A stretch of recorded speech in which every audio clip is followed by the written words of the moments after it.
Hi there. Kristen Reed. I am a first grade teacher at Grantham Village School, which is a small rural K through 6 school. Um, so I'm going to go at this a little bit differently than I noticed the rest of you did. I noticed the rest of you so far have done PowerPoint presentations, but I feel more comfortable in using the data the way that I am creating it for the plan. So I'm going to share my screen with you. And if I start coughing, I'm really sorry. I have a super bad cold.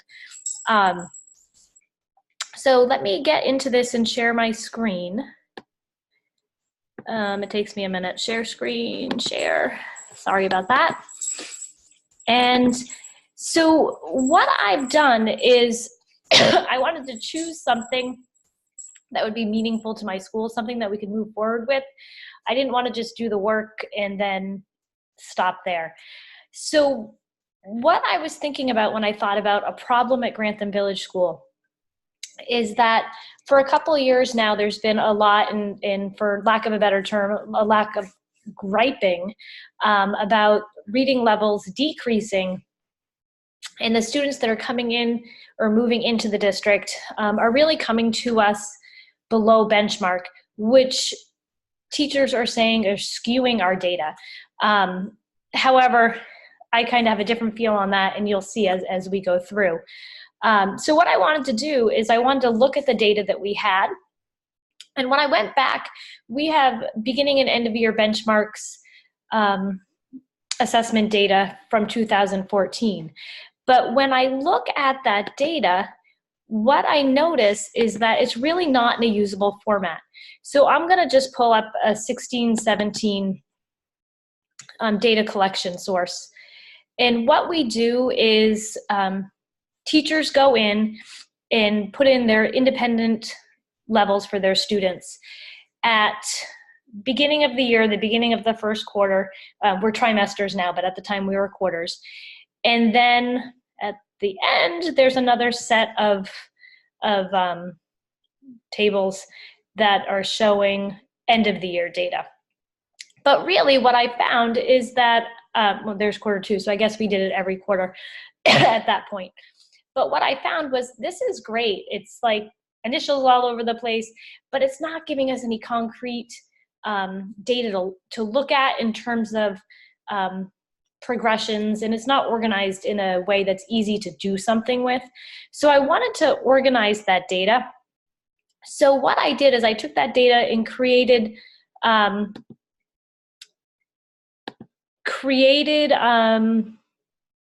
charts. So if I go in to, and I apologize, I should have had this open. If I go into my staff development and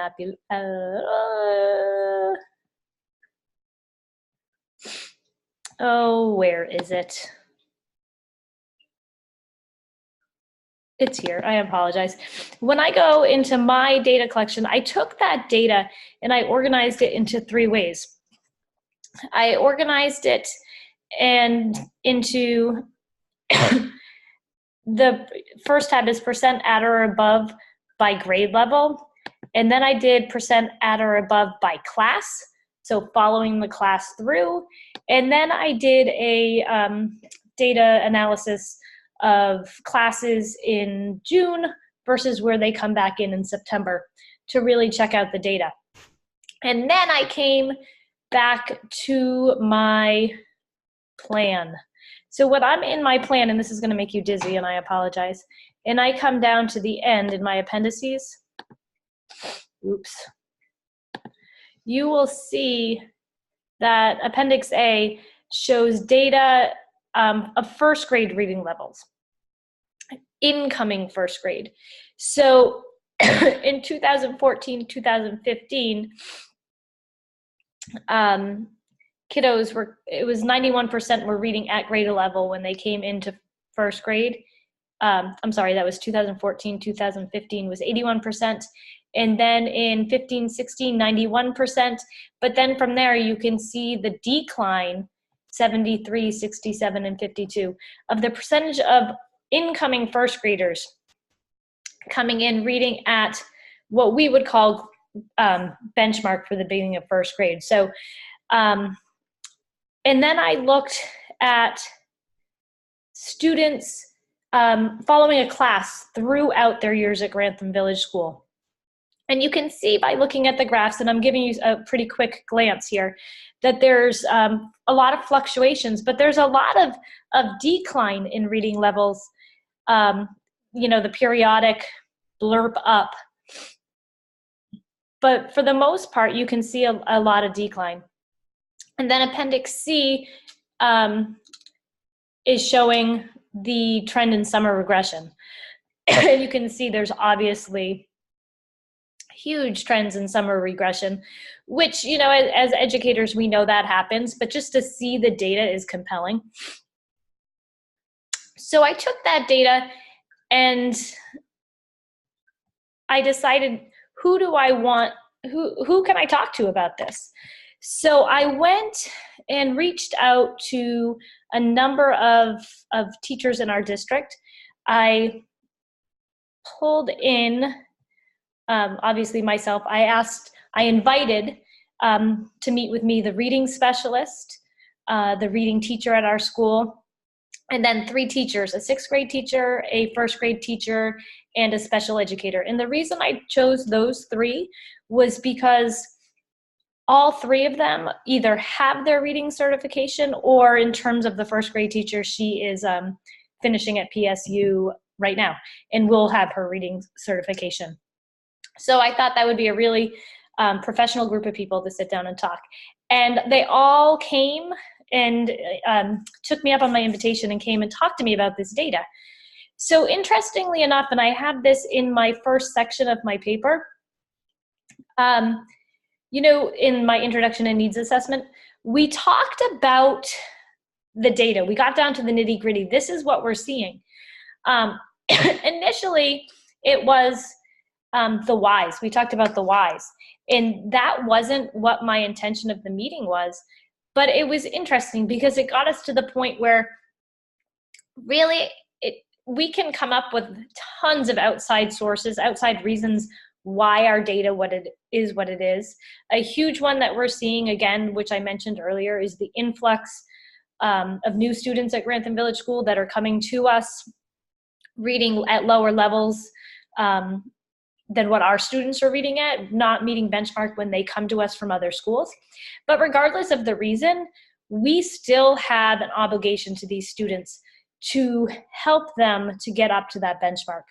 So our next question was, well, what can we do about this? And what have we noticed internally that has changed that may be leading to some of this regression? Some of the things we talked about was our standardized testing at Grantham Village School is very high. So our Smarter Balance and our kneecap testing, and we're consistently higher than the state average.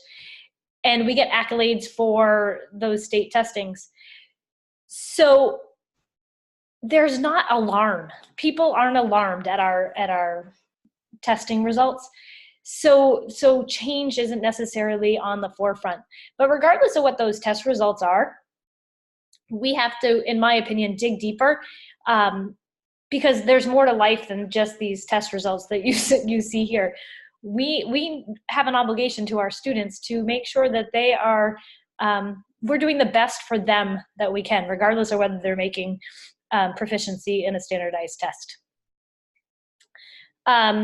We talked about our adoption of the Lucy Calkins units of study for teaching reading, which began in 2015.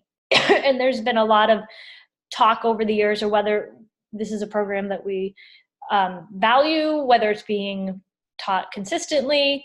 Again, we talked about the student population changing. And for the first time, actually, this is fascinating. So this is the free and reduced lunch graph. And in 2017, we're higher in the percentage of students with free and reduced lunch than we had been since 1999.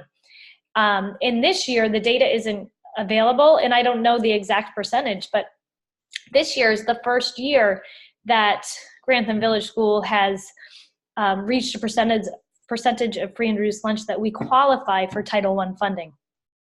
So there has been a lot of socioeconomic changes in our community.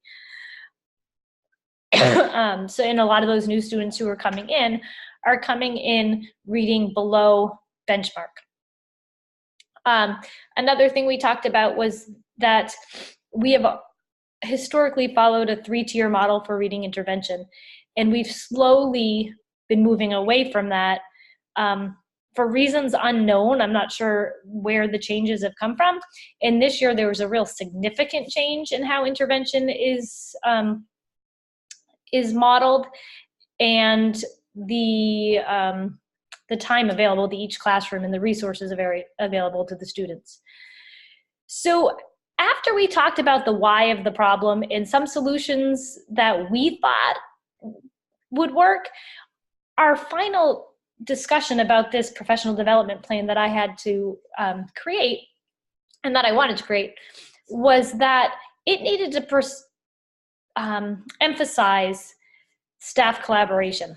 We needed to come up with professional development choices, programs, models, whatever, together as a staff, not as our little PLC, not as the professional development committee, not as, we're not administrators, but the administrators shouldn't be making those decisions, but as a staff, we need to come together and look at the data.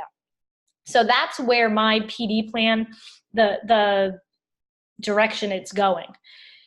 So as I move down, we have our mission statement, the planning team. So my timeline focuses on, we talked in our small PLC about core reading program, reading interventions, and what we can do to prevent summer regression. So I thought that with this professional development plan, it would make sense to start with, in the August professional development days, talking about the data that was collected or compiled. What does it mean to us as a staff? Why are we seeing the decreases? And what can we do to help improve student learning? And just like a brainstorming session. And from there, move, and as a true PLC should be, I think just that conversation will come up with so many ideas that we didn't think of as a small PLC group talking about this plan. Moving forward from there, on another PD day in that beginning August, talking about our current model, the Lucy Calkins Units of Study and Reading. What are the pros? What are the cons? What does the data suggest since we implemented that program? What other programs have we used in the past that we find that we liked? And what other programs do we know about that maybe we want to research? And then from there, breaking into subgroups that want to research various options. In September, giving September those subgroups the opportunity to meet as small PLCs and find out, research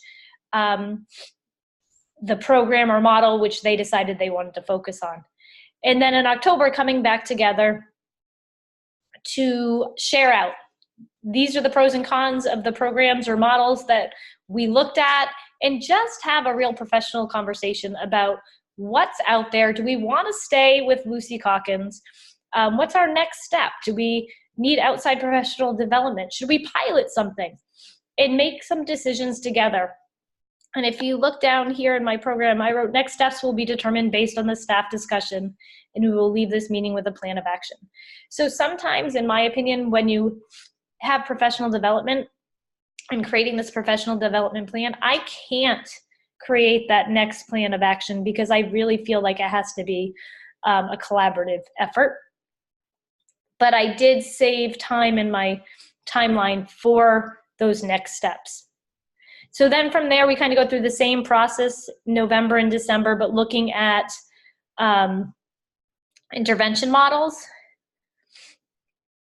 And then December through May, as I mentioned a minute ago, time's allotted for next steps as I talked about above, that when we come up with our next steps together as a staff, there's some time here we can plug those in. And then in April, right before, as we're kind of looking down the barrel towards summer, starting to talk about summer regression. What can we do as a staff, as a school community, to help decrease that summer progression and move forward from there? In June, having a summary meeting where we discuss the work that was done over the school year and how we can move forward next year to keep the progress, the momentum going. What are our action items? And then theoretically create a next plan for continuing with this work. So the action plan is where I kind of got stuck, and I have my goal to improve student benchmark reading levels so that all students are reading at grade level or meeting their IEP goals.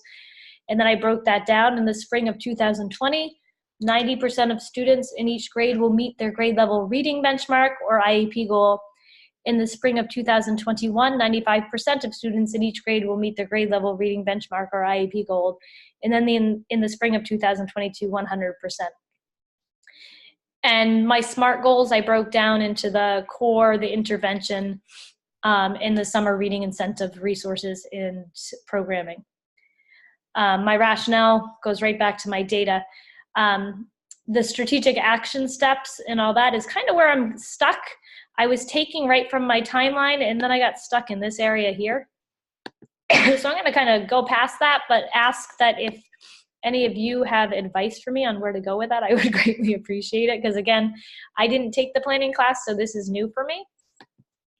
My evaluation of professional development, I kind of restated the goal and my broken down percentages. We do a formal evaluation using Fountas and Pinnell benchmark systems in the spring, and then also in the fall. And then we progress monitor throughout the year using Fountas and Pinnell at the end of each trimester. And then using that progress monitoring, making instructional decisions. So with the reading specialist, the classroom teacher, and when appropriate, the special educator. And then I'm back to all my data. So that's where I'm at with my plan. And I'm super excited about the prospect of this moving forward in Grantham Village School. So one of the people on my little committee is also the chair of the professional development committee. And she was very excited to be part of this, and that I'm taking the initiative to move forward with something positive.